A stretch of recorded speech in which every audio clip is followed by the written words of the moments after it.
అందరికి నమస్కారం. ముందుగా సినిమాటోగ్రఫీ మినిస్టర్ దుర్గేష్ గారికి ధన్యవాదాలు. సో ఈరోజు వారు ఒక ప్రెస్ నోటు ఇచ్చారు. సో 9 days నుంచి జరుగుతున్న ఒక సిచ్యువేషన్ని వాళ్ళు ఈరోజు కంక్లూడ్ చేయడం చాలా హ్యాపీగా ఉంది. సో ఇది సినిమా ఇండస్ట్రీ తరపున, తెలుగు సినిమా ఇండస్ట్రీ తరపున ఒక నిర్మాత, ఒక డిస్ట్రిబ్యూటర్, ఒక ప్రొడ్యూసర్గా ఒక దిల్ రాజు వారికి కృతజ్ఞతలు తెలియజేస్తున్నాను. సో సమస్య ఎక్కడో మొదలైంది. సో మినిస్టర్ గారు ఇచ్చిన స్టేట్మెంట్తో అన్నీ సద్దుమణిగిపోయాయి. సో మీడియా మిత్రులకు కూడా నా కోరిక అదే, ఆ కన్క్లూజన్ గురించే కొన్ని క్వశ్చన్స్కి కొన్ని ఆన్సర్స్ కావాలి కాబట్టి ఈరోజు నేను మిమ్మల్ని కలవడం జరుగుతుంది. దయచేసి దీంట్లో మిమ్మల్ని నేను కోరుకునేది ఎలాంటి కాంట్రవర్షియల్ పాయింట్స్ కానీ ఇక్కడ లేని మీరు అడుగుతూ అది డీవియేట్ అవ్వకుండా చూసుకోవాలని నా రిక్వెస్ట్ మీ అందరికీ. పోతే ఇది ఎక్కడ మొదలైందంటే April 19 east Godavari distributors, exhibitors అక్కడ ఒక మీటింగ్ చేసుకున్నారు. అప్పుడు ఆ మీటింగ్లో ఎగ్జిబ్యూటర్స్ కోరుకోవడం జరిగింది, వాళ్ళకున్న ప్రాబ్లం చెప్తూ. సో ఇట్లా థియేటర్లు వర్కౌట్ అవ్వట్లేదు కాబట్టి మాకు పర్సంటేజ్ విధానం ఉంటే బాగుంటుంది అని.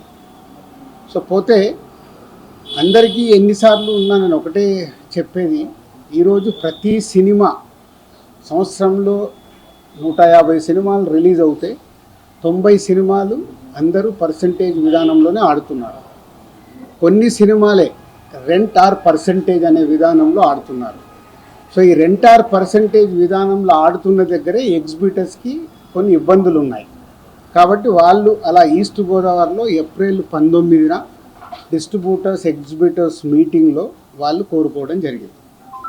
సో దానికి కొందరు అక్కడ డిస్ట్రిబ్యూటర్స్ యాక్సెప్ట్ చేయలేదు. అది మాకు హైదరాబాద్కి ఇలా నిర్మాతలకి అది కమ్యూనికేట్ అవుతాయి. April 26 గిల్డ్ మీటింగ్ జరిగింది. గిల్డ్ మీటింగ్లో మాకు హిట్ 3 గురించి బాంబేలో రిలీజ్ ఇష్యూ ఒకటి ఉండే. సెకండ్, ఈస్ట్ గోదావరిలో ఇలా పర్సంటేజ్ విధానం కావాలని వాళ్ళు నిర్ణయం తీసుకొని ఇండైరెక్ట్గా June 1 నుంచి వాళ్ళు వాళ్ళది వర్కౌట్ అవ్వకుంటే థియేటర్లు ఇలా ఆపుతాము అని కమ్యూనికేట్ చేయడం జరిగింది. ఇది ఎవ్రీథింగ్ ఆ ఎగ్జిబ్యూటర్స్, డిస్ట్రిబ్యూటర్స్ మధ్యలో ఈస్ట్ గోదావరిలో జరిగిన సంఘటన. అది మా గిల్డ్కి వచ్చినప్పుడు, గిల్డ్లో మేము ఉన్న వర్కింగ్ కమిటీలో ఉన్న ప్రొడ్యూసర్స్ అందరం ఏమనుకున్నామంటే, వాళ్ళకి ఎందుకు వర్కౌట్ అవ్వట్లేదు, వాళ్ళని ఒక 6 months వాళ్ళకు వస్తున్న రెవెన్యూలు ఏంటి, వాళ్ళకు వస్తున్న ఖర్చులు ఏంటి, ఎందుకు వర్కౌట్ అవ్వట్లేదు, వాళ్ళని స్టేట్మెంట్స్ తీసుకొని రమ్మందాము. వచ్చినప్పుడు అది డిస్కషన్లోకి పెట్టి నిజంగా ఎగ్జిబ్యూటర్స్కి, ఎందుకంటే మేము అన్ని టెరిటరీలో ఉన్నాం, ఎగ్జిబ్యూటర్స్ కష్టాలు కూడా మాకు తెలుసు. ఎగ్జిబ్యూటర్స్ కష్టాలు ఏంటంటే మేము డిస్ట్రిబ్యూటర్గా ఉన్నాం కాబట్టి ప్రొడ్యూసర్ నుంచి డిస్ట్రిబ్యూటర్, డిస్ట్రిబ్యూటర్ నుంచి ఎగ్జిబ్యూటర్, ఈ 3 టెరిటరీలు ఒకరికి సంబంధాలు ఉంటాయి. డిస్ట్రిబ్యూటర్లుగా ఉన్నప్పుడు ఎగ్జిబ్యూటర్కి మేము ఇందాక నేను చెప్పినట్టు రెంట్ ఆర్ పర్సంటేజ్ అన్నప్పుడు ఫస్ట్ వీక్ బాగా రెవెన్యూ వస్తే రెంట్ ఇస్తున్నాము, సెకండ్ వీక్ కలెక్షన్ తగ్గిపోగానే పర్సంటేజ్ వస్తుంది. అది వాళ్ళ కష్టమైనది, ఇది మా అందరికీ తెలుసు. దానికి సొల్యూషన్ మేము చాలా రోజులు అనుకుంటున్నాం, కానీ ఉన్న పరిస్థితుల వల్ల ప్రొడ్యూసర్స్ కూడా హ్యాపీగా లేరు కాబట్టి ఆ సొల్యూషన్ రావట్లా. సో అలా April 26 గిల్డ్లో జరిగిన మీటింగ్ ద్వారా ఆ డిస్కషన్ అలా కంటిన్యూ అవుతూ వాళ్ళని రమ్మని చెప్దామని అడగడం జరిగింది. సో ఇక్కడ అప్పుడు హరిహర వీరమల్లు అనే కళ్యాణ్ గారి సినిమా May 11 అనుకుంటాను ఒక రిలీజ్ డేట్ వాళ్ళు అనౌన్స్ చేసింది, మేలో ఉంది. సో తర్వాత అది షిఫ్ట్ అవ్వడము, టెక్నికల్ వాళ్ళ వర్క్ వల్లనో దేని వల్లనో షిఫ్ట్ అవ్వడం. అది షిఫ్ట్ అయ్యేది ఎప్పటికీ డేట్ ఇంకా లాక్ అవ్వలేదు అనుకుంటాను, ఇన్ April 26 టైంలో. తర్వాత అలా ఈస్ట్ గోదావరి నుంచి స్టార్ట్ అయింది, ఇక్కడ నైజాంకు కూడా వచ్చింది, నైజాం సింగిల్ స్క్రీన్స్లో. సో నైజాం ఒక క్లారిటీ కోసం మీరు అందరూ మళ్ళీ నోట్ చేసుకోండి, ఫ్యూచర్కు కూడా ఉపయోగపడుతుంది. నైజాంలో సింగిల్ స్క్రీన్స్ 370 థియేటర్లు ఉంటాయి. 370 సింగిల్ స్క్రీన్స్ తెలంగాణ స్టేట్ మొత్తంలో. అందులో ఎస్విసి సినిమాస్ అండ్ అదర్ మాకు రిలేటెడ్గా ఉన్న చారి గారు వాళ్ళని కలిపి మా దగ్గర ఉన్నాయి 30 థియేటర్లు. అవుట్ ఆఫ్ 370 థియేటర్లు 30 థియేటర్లు మా దగ్గర ఉన్నాయి. అలాగే ఏషియన్ సునీల్ అండ్ సురేష్ కంపెనీలో 90 థియేటర్లు ఉన్నాయి. 120 మా దగ్గర 30, వాళ్ళ దగ్గర 90. 250 థియేటర్లు ఓనర్స్ కానీ వాళ్ళకు సంబంధించిన వాళ్ళు కానీ నడుపుతున్నారు. అవుట్ ఆఫ్ 370 ఇది రేషియో. మీ మీడియా వాళ్ళకు నేను మళ్ళీ ఇది క్లారిటీ ఇస్తున్నాను. మళ్ళీ ఆ నలుగురు దాంతో ఆ సబ్జెక్టు తర్వాత వస్తాను. సో ఒక వ్యక్తుల మీద ఇండివిజువల్గా టార్గెట్ చేయడము, వెనకాల ఏముందో అర్థం చేసుకోకుండా మాట్లాడడము, మీలాంటి వాళ్ళు కనీసం ఇలాంటి క్వశ్చన్స్ వచ్చినప్పుడు అండర్లైన్ చేసుకోండి. మీరు మాట్లాడేటప్పుడు ఎవరో ఎక్కడి నుంచో ఫోన్ ఇన్ తీసుకుంటారు. నాకు ఎవరో లింక్ పంపితే జీ న్యూస్ ఉన్నారు ఎవరైనా ఇక్కడ? జీ న్యూస్లో చూసా ఇందాక ఎవరో పంపిస్తే. ఆ టాపిక్ సంబంధం లేదు కానీ అది కూడా తీస్తా. అక్కడేదో టాపిక్లో జరుగుతుంటే మళ్ళీ వస్తాను మెయిన్ పాయింట్కి. టాపిక్లో జరుగుతుంటే మొదటి రోజు గేమ్ చేంజర్ సినిమా పైరసీ వచ్చింది. అది నిర్మాతకి నష్టం, నిర్మాత ద్వారా డిస్ట్రిబ్యూటర్కి నష్టం, డిస్ట్రిబ్యూటర్ ద్వారా ఎగ్జిబ్యూటర్కి నష్టం. అక్కడ ఒక ఎక్స్ నిర్మాత అంటున్నాడు, ఆ నిర్మాతనే ఇది పైరసీ చేసి ఉండొచ్చు. అంటే ఎంత నీచం! ఒక ప్యాషనెటిక్ ప్రొడ్యూసర్ నేను, నా సినిమాని నేను కాపాడుకోవడానికి ఫైట్ చేస్తాను అంటే ఎంత దిగజారిపోతున్నారు వాళ్ళు. మీడియాలోకి రావడానికా, మీడియా వాళ్ళు ఇచ్చే ఇంపార్టెంట్ కోసమా?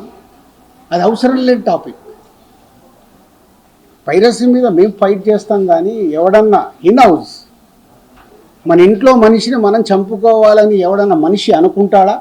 ఏ కుటుంబంలో ఎవరన్నా అనుకుంటారా? అంత నీచంగా బిహేవ్ చేస్తున్నారు కొందరు. అది పక్కన పెడదాం. సో ఈ పర్సంటేజ్ విధానం తెలంగాణకు వచ్చినప్పుడు తెలంగాణ ఎగ్జిబిటర్స్ న్యాచురల్గా సార్ ఈస్ట్ గోదావరిలో అది అంటున్నారంట, ఇలా తెలంగాణలో కూడా మేము అన్ని థియేటర్లు మూత పడుతున్నాయి, మాకు ఏదో ఒక సొల్యూషన్ కావాలి అని శిరీష్ గారిని అడగడం జరిగింది. ఎవరు ఆ 270 థియేటర్లు? ఎందుకు 30 ఏళ్ళ నుంచి వాళ్ళు మాతో వ్యాపారం చేస్తున్నారు. 98 నుంచి ఆ ఎగ్జిబిటర్స్కి మాకు 28 ఏళ్ళ నుంచి ఒక నడుస్తుంది, ఆ రిలేషన్ నడుస్తుంది. వాళ్ళు అడిగినప్పుడు ఈస్ట్ గోదావరికి ఇలా జరుగుతుంది అన్నప్పుడు శిరీష్ గారు నా నోటీస్లో తీసుకొచ్చారు. ఇలా నువ్వు ఛాంబర్ ప్రెసిడెంట్గా ఉన్నప్పుడు ఛాంబర్లో జరిగిన లాస్ట్ ఇయర్ నేను ఛాంబర్ ప్రెసిడెంట్, మీ అందరికీ తెలిసిందే.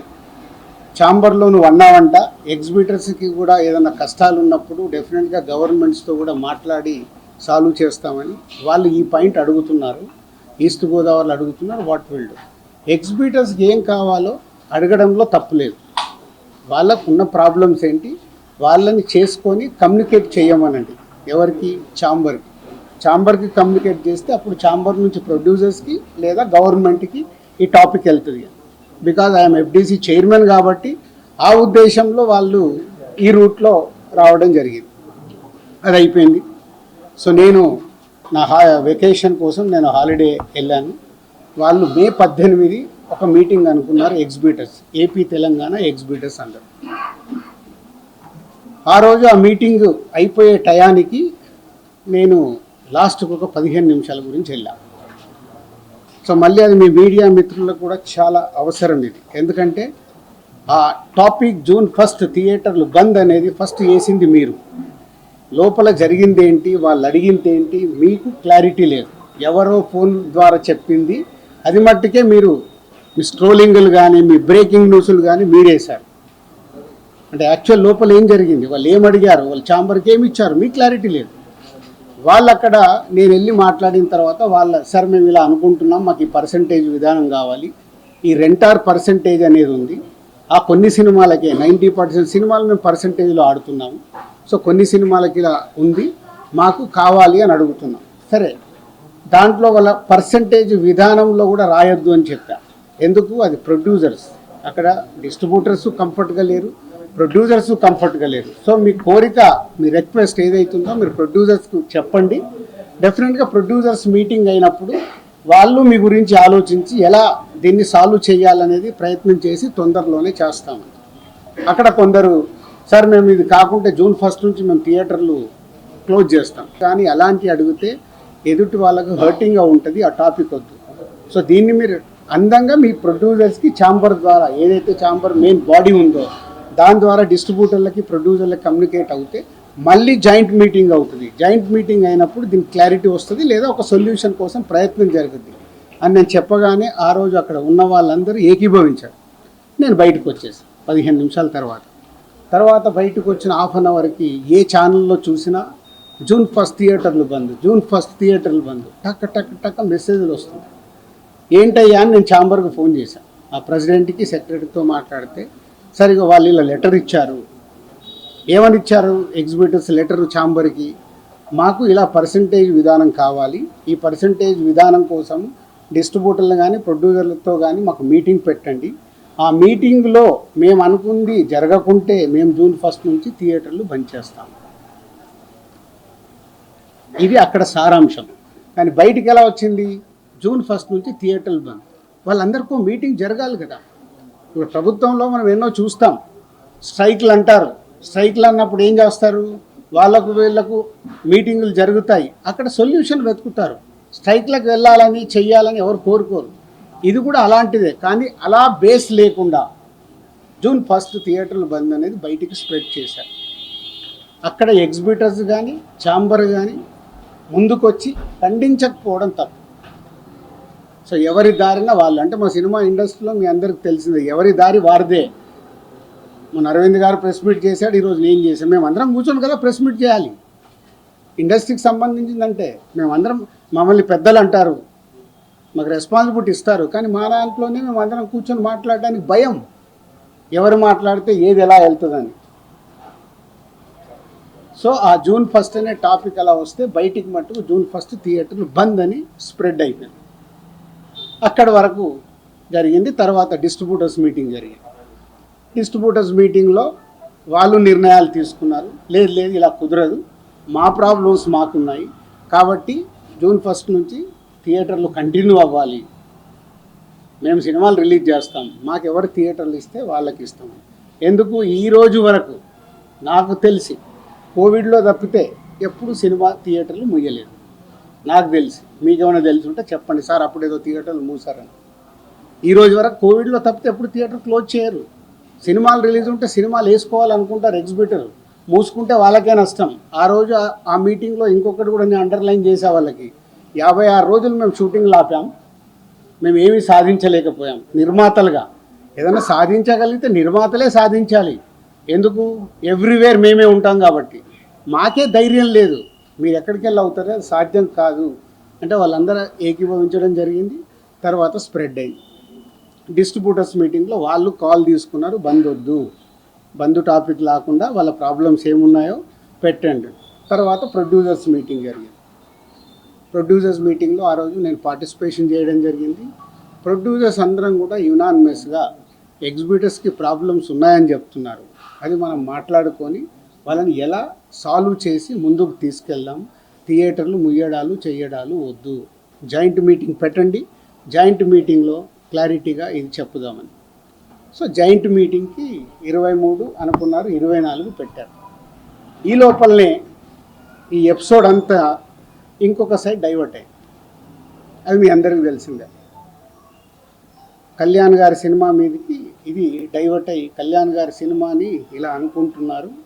దాంట్లో మేబీ నా పేరు డైరెక్ట్గా ఎక్కడా రాలేదు కానీ ఇండైరెక్ట్గానే వచ్చిందని అందరూ చెప్తున్నారు. కళ్యాణ్ గారి సినిమా ఆపే దమ్ము ధైర్యం ఎవ్వడు ఆలోచించడు. ఎందుకంటే ఫస్ట్ థియేటర్లు బేసిక్గా ముయ్యరు. ఈ రోజు వరకు థియేటర్లు ముయ్యడం అనేది నా 30 ఏళ్ళ సర్వీస్లో నేను చూడలే. షూటింగ్లు ఆపుకున్నాం, ఎందుకు? మా బాధలు ఉన్నప్పుడు ఆపుకొని ఏదైనా సాల్వ్ చేసుకోవటానికి. కానీ థియేటర్లు ముయ్యడం అనేది ఈ రోజు వరకు జరగల. అది ఎపిసోడ్ కాస్త కళ్యాణ్ గారి సినిమా మీదకి తీసుకెళ్లారు. గవర్నమెంట్స్ కూడా అలాంటివి కమ్యూనికేట్ చేశారు మధ్యలో. సో ఎవరు అడ్వాంటేజ్లు ఏమున్నాయో ఇక్కడ తెలియదు. అడ్వాంటేజ్లు ఉన్న వాళ్ళు భయంతోనో భక్తితోనో కమ్యూనికేషన్ రాంగ్గా కమ్యూనికేట్ అయింది. సో అప్పుడు దుర్గేష్ గారు మినిస్టర్ నాతో మాట్లాడడం జరిగింది. ఆ రోజు కూడా నేను చెప్పాను, సార్ థియేటర్లు ముయ్యరు, అది జరిగింది, జాయింట్ మీటింగ్ ఉంది, ఈ జాయింట్ మీటింగ్లో క్లారిటీ వచ్చేస్తాను. జాయింట్ మీటింగ్తో అందరూ యునానిమస్గా ఒప్పేసుకొని క్లోజ్ చేశారు. బట్ ఈ లోపలనే గవర్నమెంట్ సైడ్ నుంచి గవర్నమెంట్కి వెళ్ళిన కమ్యూనికేషన్ వల్ల థియేటర్లు ఇట్లా కళ్యాణ్ గారి సినిమాని ఇలా టార్గెట్ చేస్తున్నారు, ఇలా అనేది ఒక రాంగ్ కమ్యూనికేషన్ అని నేను అనుకుంటున్నాను. మరి అది వాళ్ళకి రాంగ్గా వెళ్ళిందా రైట్గా వెళ్ళిందా నాకు తెలియదు. But my point of views wrong కమ్యూనికేషన్తో కళ్యాణ్ గారి సినిమా మీదకి తీసుకెళ్ళారు. మే 30 అప్పటికే భైరవం అనౌన్స్ అయింది. జూన్ 5 కమల్ హాసన్ గారి సినిమా అనౌన్స్ అయింది. జూన్ 12 కళ్యాణ్ గారి సినిమా ఉంది. జూన్ 20 కుబేరా ఉంది. సో ఈ నెలంతా కంటిన్యూగా సినిమాలు ఉన్నాయి. అలాగే జూలై 4th మేము ముందు తమ్ముడు అనుకున్నాం, మన కింగ్డమ్ అనౌన్స్ చేశారు, దానికి మేము ఇంకా జూలైలో ఇంకో డేట్ చూస్తున్నాం. ఇలా జూన్, జూలై, ఆగస్ట్, సెప్టెంబర్ కంటిన్యూగా సినిమాల ఫ్లో ఉంది. ఈ టైంలో ఇండస్ట్రీని ఎలా మనం కాపాడుకోవాలి ఉన్న సినారియోలో ఏప్రిల్ మే అనేది main season for film industry. Total మనందరికీ తెలుసు ఏప్రిల్ మే టోటల్ థియేటర్లు మూతపడ్డాయి.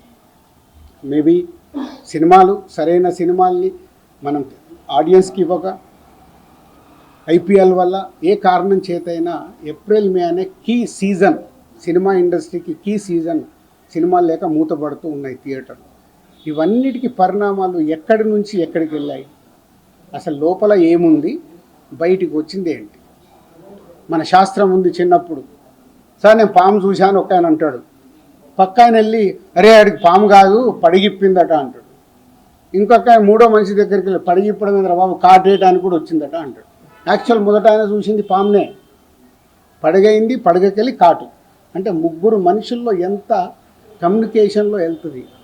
లోపల థియేటర్ వాళ్ళు ఈస్ట్ గోదావరిలో మొదలైంది. ఇప్పుడు ఆ ఈస్ట్ గోదావరి మొదలైన ఆయన మొన్న ఒక దాంట్లో ఇంటర్వ్యూ కూడా ఇచ్చాడు. ఆ వ్యక్తి ఇంటర్వ్యూ కూడా ఇచ్చాడు, ఏం జరుగుతుంది ఏంటి ఇండస్ట్రీ అని. ఆ వ్యక్తి ఇప్పుడు తీసుకొచ్చి దాన్ని మొత్తము తెలంగాణకి కనెక్ట్ చేసేసాడు.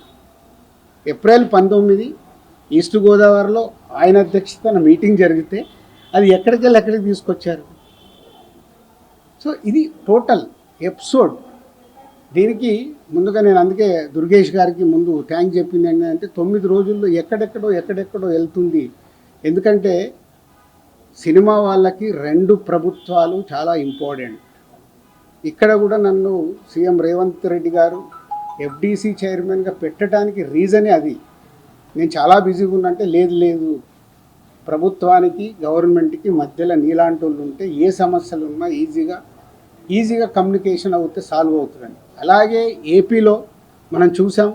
ఏపీలో అంతకుముందు ప్రతి ఒక్కదాన్ని భయపడుతూ ఉన్న తర్వాత కళ్యాణ్ గారు వచ్చి గవర్నమెంట్ ఫామ్ అయిన తర్వాత అప్పుడు నేను ఛాంబర్ ప్రెసిడెంట్ని, అందరినీ రమ్మంటే అందరం వెళ్ళి కళ్యాణ్ గారిని కలవడం కానీ, కళ్యాణ్ గారు ఇండస్ట్రీకి చేసిన సపోర్టు మామూలుది కాదు.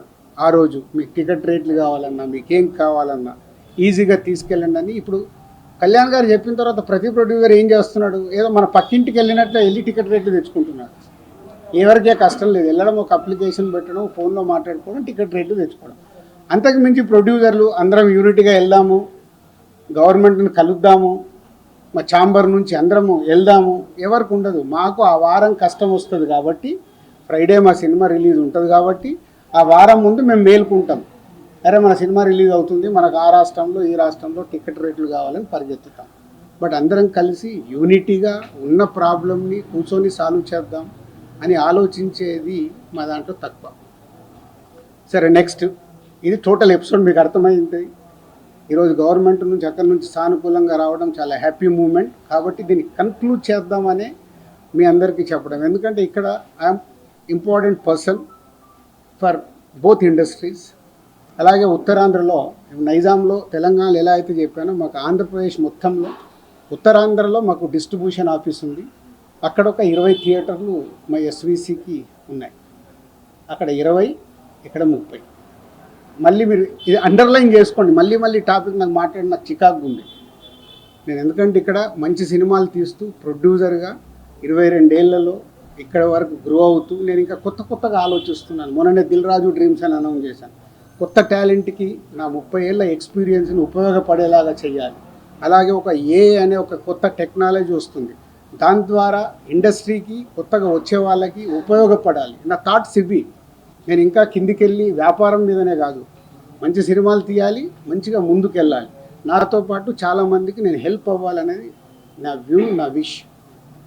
ఇది ఇంపార్టెంట్ ఇవ్వండి. అనవసరమైన వీటికి ఇంపార్టెంట్ ఇచ్చేసి ఫోటో వేస్తే మనకు వ్యూస్ వస్తాయి కదా, ఈయన మీద కామెంట్ చేస్తే మనకి ఏదో వస్తుంది కదా అని వదిలేయండి. దయచేసి మీరు ఎవరన్నా దాంట్లో ఉన్న వాళ్ళు ఉంటే, ఇందాక ఒక ఛానల్ వాళ్ళకు చెప్పాను కదా, అది ఇంపార్టెంట్. ఒక వ్యక్తి గురించి మనం చేస్తున్నామంటే కొంచెం అనాలిసిస్ చేసుకొని చేయాలి. సో నిన్న మా అరవింద్ గారు మాట్లాడడం జరిగింది. అరవింద్ గారికి ఉన్నది ఆయన ఒక క్లారిటీ ఇచ్చాడు. ఆయన మొత్తంలో వాళ్ళకి 15 థియేటర్లు ఉన్నాయి అని చెప్పడం అది నిజం. చాలామంది ఏమనుకుంటారంటే ఆయన కూడా ఏదో దున్నేస్తున్నాడు, ఆయన ఏదో చేసేస్తున్నాడు. ఆయన క్యూబ్ అనే కంపెనీలో, వాళ్ళు ఎప్పుడో పెట్టిన కంపెనీలో ఆయన పార్ట్ ఆఫ్ ద క్యూబ్. ఇట్లా ఇదే వ్యాపారంలో ఉన్నప్పుడు ఇప్పుడు నేను దిల్ రాజు డ్రీమ్స్ అని కొత్తగా స్టార్ట్ చేస్తున్నాను, కొత్త వాళ్ళ కోసం. అనే ఒక కంపెనీ కొత్తగా వస్తుందని స్టార్ట్ చేస్తున్నాను. అవి కొత్తగా వస్తున్నాయి కాబట్టి నేను కొత్తగా ఆలోచించి వెళ్తే 10 ఏళ్ళ తర్వాత దిల్ రాజు గారు ఎందుకు పెట్టుకున్నాడు అంటే నేనేం చేయగలను? 10 ఏళ్ళ తర్వాత క్వశ్చన్ వస్తుంది. ఒక కొత్తగా వస్తున్నప్పుడు మేము ముందుకెళ్తాం. ప్రభుత్వాలని కలుపుకుంటూ ఇండస్ట్రీకి ఏం కావాలి, ప్రభుత్వాలు చేస్తేనే ఇండస్ట్రీకి ఏ సమస్య వచ్చినా ప్రభుత్వాలే చేయాలి. వాళ్ళు పెద్దన్న లెక్క, వాళ్ళు ఏదైనా మీకు ఈ ప్రాబ్లం ఉందా మేము సాల్వ్ చేస్తామంటేనే ముందుకు వెళ్ళగలుగుతాం. సో ఇప్పుడు 2 ప్రభుత్వాలు ఇండస్ట్రీకి ఎప్పుడు పాజిటివ్గానే ఉంటాయి. దుర్గేష్ గారు చెప్పారు, ఇక్కడ ఎఫ్డీసీ చైర్మన్గా నేను చెప్తున్నాను, ఇండస్ట్రీకి ఏది కావాలన్నా యూనిటీ, అక్కడే యూనిటీ ఉండదు. ఛాంబర్లోనే కొట్టుకుంటాం. ఒకరు పర్సంటేజ్ కావాలంటారు, ఒకరు రెంట్ కావాలంటారు, ఇంకొకరు ఇంకేదో అడుగుతారు, ఇంకొకరు వద్దంటారు. మాకు అక్కడ యూనిటీ ఉన్నప్పుడే ప్రభుత్వాల దగ్గరికి వెళ్ళి చేసుకోగలుగుతాం. ప్రభుత్వాలు ఎప్పుడు ఇండస్ట్రీకి అండగా ఉంటాయి. అది మనం అర్థం చేసుకొని ప్రభుత్వాల దగ్గరికి అర్జించి మనకు కావాల్సింది చేసుకోవడమే పద్ధతి. సో ఇప్పటికన్నా ఈ ఎపిసోడ్కి తెరదించి నెక్స్ట్ ఎగ్జిబిటర్స్కి ఏదైతే ప్రాబ్లమ్స్ ఉన్నాయన్నారో 30th ఛాంబర్లో ఈసీ మీటింగ్ ఉంది. మొన్న అందరము ఎగ్జిబిటర్స్, డిస్ట్రిబ్యూటర్స్, ప్రొడ్యూసర్స్ మీటింగ్లో అనుకోవడం జరిగింది. ఆ ఈసీ మీటింగ్లో నిర్ణయాలు తీసుకొని కమిటీ వేసుకొని, ఆ కమిటీ ద్వారా ఇప్పుడు ప్రభుత్వాలకి కూడా ఏ డిస్ట్రిబ్యూటర్స్తోనే పెద్ద ప్రభుత్వంకి సంబంధం ఉండదు, ఎందుకంటే అది ఓన్లీ ఫైనాన్షియల్ లావాదేవీలే ఉంటాయి. ఎగ్జిబిటర్కి, ప్రొడ్యూసర్స్కి ప్రభుత్వంతో కనెక్షన్ ఉంటుంది. ప్రొడ్యూసర్ అంటే సినిమా తీయాలి, వాళ్ళ పర్మిషన్లు కానీ, టికెట్ రేట్లు కానీ, ఎక్కడైనా ఏదైనా ఈవెంట్ చేయాలంటే ప్రొడ్యూసర్కి కావాలి. ఎగ్జిబిటర్కి ఏమో ప్రతి సెంటర్లో వాళ్ళకి మొత్తం గవర్నమెంట్తో లింక్ అయి ఉంటాయి. ఈ 2 important to connect to government. వాళ్ళ ప్రాబ్లమ్స్ గవర్నమెంట్కి చెప్పి, తెలంగాణ గవర్నమెంట్ కానీ అటు ఆంధ్ర గవర్నమెంట్కి కానీ మేము చెప్పి వాళ్ళ సమస్యలు సాల్వ్ చేయించి ముందుకెళ్తాం. సో ఇది మీరందరూ కూడా అర్థం చేసుకొని దీన్ని ఎలాంటి నెగిటివ్ పబ్లిసిటీ లేకుండా చేసి ఈ రోజుతో దీన్ని కన్క్లూడ్ చేస్తారని ఆశిస్తూ మీ అందరికీ ధన్యవాదాలు. వీటన్నిటి మీద క్లారిటీ వచ్చింది. అయితే ఆయన పవన్ కళ్యాణ్ గారు చెప్పింది ఏంటంటే, ప్రభుత్వం ఏర్పాటైన ఇన్నాళ్ళకి కూడా ఫిల్మ్ ఇండస్ట్రీ నుంచి ఎవరు ముఖ్యమంత్రి గారిని కలవలేదు అనేటువంటిది కూడా ఒక విషయం క్లియర్గా ఆయన చెప్పడం జరిగింది. సో మీరందరూ కూడా ప్రభుత్వం ఏర్పడిన తర్వాత ఉప ముఖ్యమంత్రి పవన్ కళ్యాణ్ గారిని కలవడం జరిగింది. ఆయన కూడా మీ ఇండస్ట్రీ నుంచి వచ్చిన వాళ్ళు కాబట్టి. కానీ ఆ తర్వాత కూడా ఎందుకని ఇనిషియేషన్ జరగలేదు ఛాంబర్ నుంచి కానీ మీ పెద్దల నుంచి? ఇప్పుడు మాకున్న కమ్యూనికేషన్ అదే. మళ్ళీ ఇప్పుడు పెద్దలు అంటే ఇండివిజువల్. మళ్ళీ ఇక్కడ ఏమవుతుందంటే నాకు ప్రాబ్లం ఉంటే నేను పరిగెత్తా, నాగవంశీకి ప్రాబ్లం ఉందంటే ఆయన పోయి టికెట్లు తెచ్చుకుంటున్నాడు, మైత్రోళ్ళకి ప్రాబ్లం ఉందంటే వాళ్ళు పోయి టికెట్లు తెచ్చుకుంటున్నారు. అంటే ఈజీ యాక్సెస్. నా ప్రాబ్లం కదా ఇది, నేనే వెళ్ళాలి కదని ఇండస్ట్రీ తరఫున డ్రైవ్ చేసి తీసుకెళ్లాల్సింది ఓన్లీ ఛాంబర్. ఆర్ ఇప్పుడు ఆర్టిస్టుల సైడ్ అంటే మూవీ ఆర్టిస్ట్ అసోసియేషన్. ఛాంబర్ ద్వారా అడిగితే 2 సార్లు మేము కలవడం జరిగింది. ఎఫ్డీసీ ద్వారా అడిగాము అపాయింట్మెంట్, మాకు ఇంకా అపాయింట్మెంట్ రాలేదనేది వాళ్ళ దగ్గరికి వెళ్ళి వచ్చింది. ఎందుకంటే నేను లాస్ట్ ఇయరే ఛాంబర్ ప్రెసిడెంట్. వన్స్ నేను ఛాంబర్ ప్రెసిడెంట్ నుంచి బయటకు వచ్చాక ఎఫ్డీసీ చైర్మన్ అయ్యాను, కాబట్టి నా ఫోకస్ తగ్గింది. సో ఇక్కడ ఎఫ్డీసీ చైర్మన్ నా పనులు చేసుకుంటే ఫోకస్. మాకు ప్రాబ్లం ఉన్నప్పుడే ఛాంబర్కి వెళ్తాం. ఇది నిజం, దీంట్లో ఏం అబద్ధం లేదు.